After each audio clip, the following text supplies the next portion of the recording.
Binilhan ko nga rin ng isang kahong damit yung bebe kong mahal. O diba, nangingintab siya. Akala mo sa lagin to na niyugyug sa puno.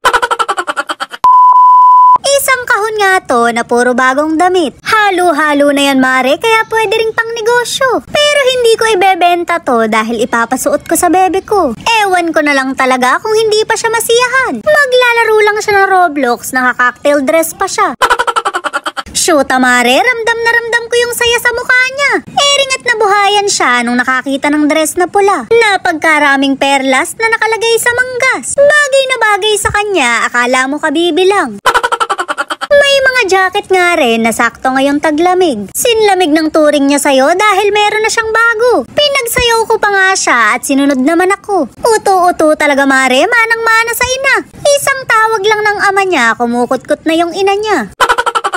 Ering at naka-jackpot ako ng turtleneck kahit wala siyang leeg. Problema pa ngayon to kung saan ako hahanap ng leeg. Sa dinami-dami ng pagmamanahan, ako pa talaga. Pagkayari kasi ng ulo, balikat na agad.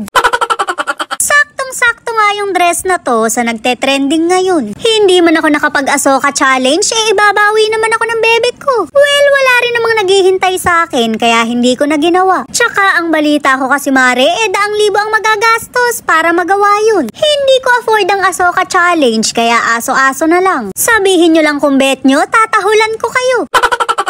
Naagaw nga ang pansin ko dahil sa dress na to. Bakit nga hindi? Nagniningning sa kintab. Bagay na bagay sa bebe ko, akala mo sa laging tulang. Yung niyuyugyug sa puno mare para paglabanin. Lalagyan mo lang ng mabantot na bubble gum sa likod at kung sinong makatayo siyang panalo. Mabantot na bubble gum talaga mare dahil nginuya muna ng kalaro mo.